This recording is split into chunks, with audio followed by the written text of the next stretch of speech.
Financial Survival Network, helping you to survive and thrive in the new economy. Get our complimentary newsletter at financialsurvivalnetwork.com. This is the Financial Survival Network.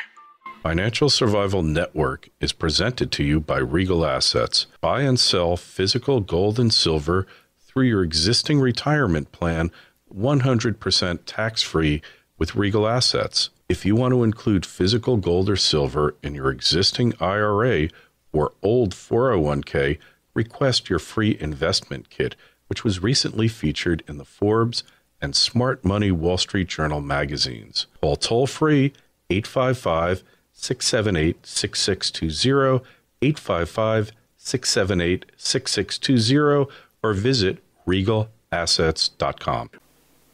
You're listening to the FinancialSurvivalNetwork.com. I'm Kerry Lutz on 1490 WGCH. Has Nanny Bloomberg gone over the top? Should he be telling you how much soda to drink? Should he be telling you how much trans fats to consume or not any? Should he be counting your bullets? And should he be telling you whether or not you can smoke a cigar or eat a hot dog after a game? Well, we have different viewpoints, and we wanted to get Danielle Park on of jugglingdynamite.com in Venable Park to talk about it. Hello, Danielle. Hey, Kerry, how's it going? Great. So you think Nanny is being totally reasonable, don't you? Well, I put that clip of him on Charlie Rose this week talking about some of the work that him and Bill Gates are doing at their foundation, and the key issues that they're focusing on are healthcare reform, obesity, and basically, as well as the polio eradication initiative that they do. But I just think that there is some valid discussion points, and I know that I've heard you, talk about the Nanny Bloomberg syndrome and how much you dislike people telling you how much soda you can purchase with your lunch. But I actually come at it from a slightly different viewpoint. You see, I live in a country where we are in completely publicly funded healthcare in Canada. So it is one thing to say that every man for himself, and if you destroy your own health through your lifestyle choices, so be it. That's your business. But it's another thing, it seems to me, when I'm signed on as a taxpayer to fund, the healthcare system, which is increasingly becoming completely bust and unable to pay for what it's promised. And yet, 80% probably of the people that are in the healthcare system, in the hospitals today, would not be there if they had any modicum of sense about their lifestyle choices, as in what they eat, what they smoke, what they drink, and whether they exercise. Just those basic little choices add up to, billions and billions of dollars that the rest of us have to pay for. Well, here's the thing, Danielle. The rest of us don't have to pay for it. And yes, I agree. If you have socialized medicine and we the people pay for every procedure, then you make the argument, well, you're costing me money. But if we didn't have socialized medicine and everybody provided for their own health care or sick care, we wouldn't have any say in what anybody does. And the fact... Let me just take you on that point. I agree with you there, except that's not the world we live in, first of all. Secondly, horrible health care or horrible health standards are not something that simply shows up in healthcare costs. Let's not forget, Kerry, it shows up in productivity levels in a society. And when you have children today, for example, which are half obese, okay, we've never seen a generation grow up that are this horribly conditioned in their youth. We don't know how this will necessarily go if they continue on this path, but we have a hell of a good idea, and it's not pretty, and it's not likely to be, the backbone. The youth are supposed to be the strength of the working population to carry the burden of the aging. They are not going to be up for it in this particular scenario because they're going to be so, physically emaciated before they even get to adulthood. Well, you know what I have to say to that, Danielle? I say, give me trans fats or give me death. All right? It's a question of rights. And the fact is, maybe the world is revolving around a socialistic medical model. Okay, but I pay for my own insurance. And if I want to do unhealthy stuff, then I'm going to do it. I'm an adult. And, it's the people who are always saying that education is so important. We need to dump trillions of dollars into education so these kids aren't as stupid anymore. If you really believe that education is such a great thing, let's put the money into educating the populace that this stuff isn't good. It's been highly effective with tobacco. We've seen tobacco consumption rates go way, way down. But the point is, the all-knowing nanny doesn't really know necessarily what you should be eating. And the nanny himself is a hypocrite because every year, he officiates over the hot dog eating contest in Coney Island, where he then consumes one of those hot dogs, which is laden with chemicals, fat, salt. I mean, you name it. It's just a cocktail of things that are going to kill you. And the point is, when the U.S. was founded, and I won't speak for Canada, it was founded on individual sovereignty, that you had the right to pursue your interests and, to make mistakes and to take responsibility for them. This altruistic, state-sponsored nannyism is not going to help, and it's just being used as an excuse to further erode our freedoms. Okay, so let me give it to you a slightly different way. Perhaps it's not the correct approach to outlaw, let's say, big gulps, okay? But what about the idea of taxing particular consumption, the way we do, for example, with alcohol and cigarettes? There's no arguing that consumption of, high levels of consumption of alcohol and cigarettes has a very direct result to poor health thereafter, okay? So so that's one of the reasons that we, for example, tax it, right? Sin tax, to try and make it more painful for people to consume. And that's partly because it causes social problems in our society that have to be dealt with by, for example, police forces. If there's excessive drinking, violence, domestic violence, all these things are magnified, we know, through things like alcohol.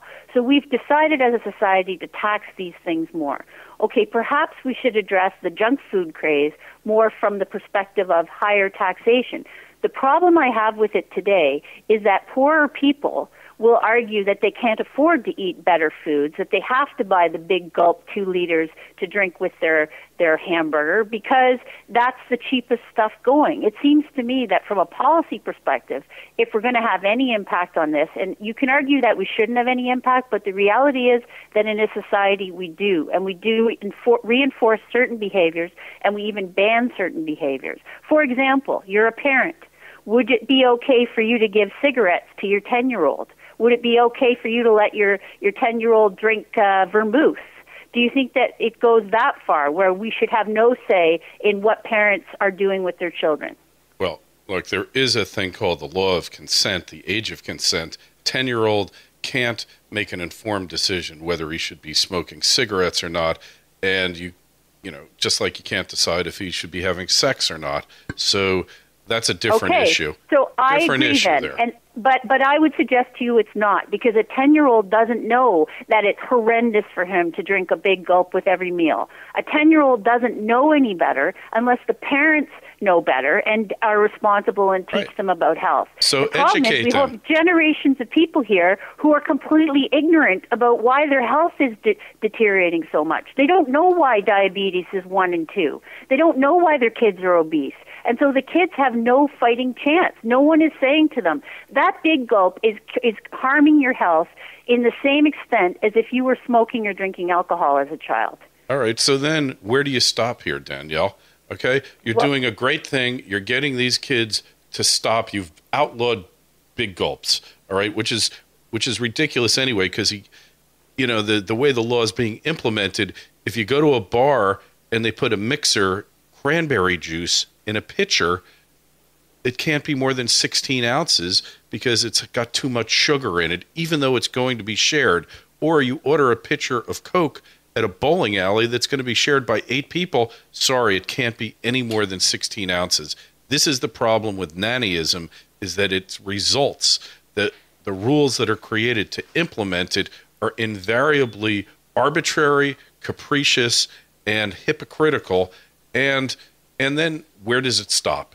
That's the problem. I agree There's with an you. erosion it's very process. Difficult, and you can say it's a slippery slope. But I'm saying to you that at the ends of this thing, of course there's gray matter, of course it's complex, and yes, it would be much better if every individual was self-governing, wise, and healthful in what they choose. But the fact is they're not. And I don't personally care what an adult does with their own health. I figure, I can't tell them how much that it's fine to eat or drink certain things. But certainly when it comes to children, I believe that parents have an obligation to secure the best health of their children. And we do govern that in many other ways in our society. So I can't sort of say, well, it's hypocritical to try and direct behavior with what we're feeding our children. I think that is clearly, I say there's gray in the middle, but that to me is at the extreme end where, yes, we definitely need policies in place to protect them. Yeah, but they're not doing this just for the kiddies. It's covering everybody.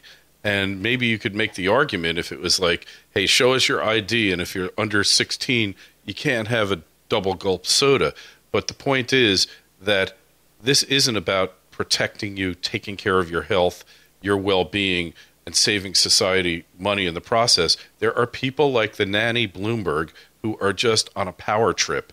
Power is a narcotic to them, just like heroin is to a junkie. And the more they get, the more they want. And this guy, he came into New York as mayor. The first thing he tried to do was shut down all the cigar bars. And cigar bars have kind of a noble heritage in New York. And the point is, nobody has to go to a cigar bar unless they want to go smell cigar smoke and have cigar smoke. So, but this guy knows better than everybody, and that's the problem with it all, that all these pointy-headed bureaucrats that are accountable to no one, not even voters, because the people in the EPA and every other government organization don't really get reviewed. They're there for life, and they get to exercise the power and derive the intoxicating opiate effects of exercising power randomly over an unsuspecting public. And it's got to stop someplace, whether it's guns, whether it's soda, pizza. This guy has declared war on everything that people want to do. For instance, he thinks that, it would be a great idea to have bike lanes, the whole breadth and width of New York City. So we've got these bike lanes in the city that have gotten rid of auto lanes for traffic, that nobody rides on these bike lanes most of the day. They're dangerous for pedestrians, law of unintended consequences, of which there will be many. And, they don't really accomplish any goal. They increase pollution because they slow down traffic in the city. This is the kind of power trip that the guy's on. And while some governmental intervention, Danielle, I believe it's sometimes warranted, it's not. It's got to end in the bedroom, in the bathroom, in the kitchen. I mean, we have this law that the toilet can't flush more than 2.5 gallons of water, so you wind up having to flush your toilet 2 or 3 times, which defeats the purpose of all the water you're saving.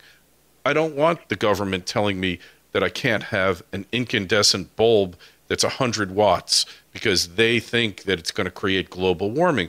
These are absurdities. Let them mind their own business. Leave me alone. Let me pay my taxes and live my life. Well, that's certainly a viewpoint. I would suggest to you it's utopian because there is no place on planet Earth where a society is existing in a state of, individual freedoms dominate and everything else is good. In all those cultures where you have less supposed intervention or rules or laws, you have a certain state of anarchy between people who are in power, dictatorships, taking advantage, corruption, all that stuff, and you have a whole bunch of other people who are in abject poverty with no rights, and if you could show me a society where it was possible for everyone to live with this, great own moral compass and direction and, not interfering with the rights of others and looking after the larger issues of the community, making sure that the water source isn't completely polluted. I mean, the fact is that humans are just not good at that stuff. We all get very self-obsessed with our own particular biases or choices or what we want, and no one's thinking about the big picture. And once in a while, someone's got to say, and you can criticize government, you can criticize politicians. I'm not going to disagree with you on individual cases. I'm good at it. of the day, who the hell is going to do this big picture work? Who? Companies? I mean, let's look at what happened in the last 15 years. Corporations were increasingly allowed to do as they saw fit, and we end up in a world where they're paying next to no corporate tax on many of these large corporations. They're taking untold amounts of water and natural resources for their own use, not valuing them, not including them as an expense or an input cost, and just reaping the profits and keeping them in cash offshore. I mean, there is a reason that we got into the financial crisis and that everything's basically blowing up at the same time. And it isn't because there wasn't enough government intervention.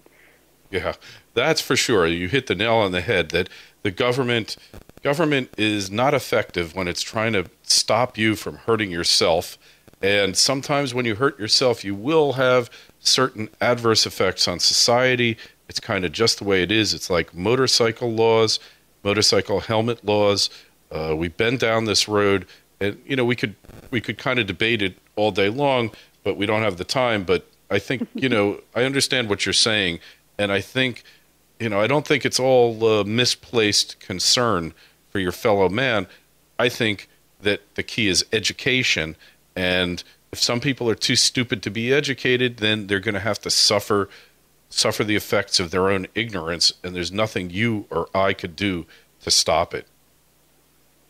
Well, maybe, but I still think that there makes some certain things we should continue, as I say, to tax so that people do it less, so that we get more revenue. And I think that when it comes to the health crisis that is sweeping the Western world, and this is across Canada, across America, everywhere, people are eating too much of the wrong foods, they're not exercising, and at least Bloomberg, you can criticize the hell out of everything that he's done, but at least he sees the issues that are bankrupting the countries right now, and not just financially. I'm talking about strength and productivity-wise for the future. And someone's got to have the nuts to step in and say, this is like smoking was in the 1950s when everybody thought it was their own right to do it and nobody was going to tell them they couldn't do it in public places. And now we realize that there's a public harm that's done when people are smoking in all these closed spaces. It's not just you're harming when you're smoking next to everybody else, and that there is a social purpose in controlling that behavior in some such settings. And I think that junk food is in the same bucket, and that over time we're going to come to see that. Yeah, well, you might well be right. And on the other hand, we're dealing, we don't really know why the obesity epidemic's happening. Is it the sodas or is it the high fructose corn syrup that's in them? I mean, I've heard people theorize that we never had this obesity wave until we stopped using sugar and put in the high fructose corn syrup. And they say that the body doesn't recognize satiation when you're consuming high fructose corn syrup as it does, how many times you eat a bag of M&Ms, a big bag at the movies, and you want to basically you feel sick to your stomach because you overdid it. Somehow with the fructose, you don't get to that point. So maybe we need some more science and we need education as to why this epidemic is happening. Is it really the burger at McDonald's? Is it the shake? Or is it the big gulp soda? We don't really know that. All of the above. I think it's all of the above, and it's all the incremental choices we make. No, I think it's absolutely clear. The science is there, but it's just people have to want to see it. Science is not exactly clear on where it's coming from because, we had all these fast food outlets in the 60s and the 70s. We didn't have the obesity. Is it the degradation of the family? There's societal trends take place. I don't know the answer to it. But what I do know is that I don't want somebody looking over my shoulder, counting calories for me. I can handle it myself. Right now, I'm on a bit of a diet, just eating salad all day. And you know what? I'm losing weight, and I feel better. So you know what you need to do? Get yourself a juicer. Get yourself you told me that before. Juicer. I swear to God, it is medicine incarnate. It is simple. It doesn't involve profits to any other big companies. It's just you and your bag of veggies and your juicer, and you don't have to take medicines because you're healthy. It's the answer, and it's simple, and you don't even have to be a good cook to do it. Yeah, that's amazing. Well, you know what? I'm probably better off moving back to New York City and letting the government tell me what to eat and what not to eat. and then I'll probably have a better result. Just kidding. But anyway, Danielle, hey, we always appreciate your viewpoint. We don't always agree, but at least we're having a debate. In New York, there's not even a debate. They just passed the laws. In this case, it's not even a law. It's a rule by the Board of Health, by unelected, pinheaded bureaucrats who think they know better than you. Danielle, jugglingdynamite.com, venablepark.com. I always go to Juggling Dynamite because I know you're going to have good stories on there and you're going to raise really relevant issues. And financialsurvivalnetwork.com. Don't forget, go there, sign up, join, enter the contest, and we'll talk with you again soon, Danielle. Okay, Kerry, thanks a lot. Be well. This show is sponsored by Sandstorm Gold, a gold streaming company. They provide capital to their mining partners that helps get mines built and into production. Sandstorm can then purchase a portion of the production at a low fixed price per ounce. This way, Sandstorm avoids the risks and headaches of exploring, permitting, building, and operating a mine, but still gets much of the benefit at a greatly reduced risk. There's no capital calls or obligation to invest additional sums.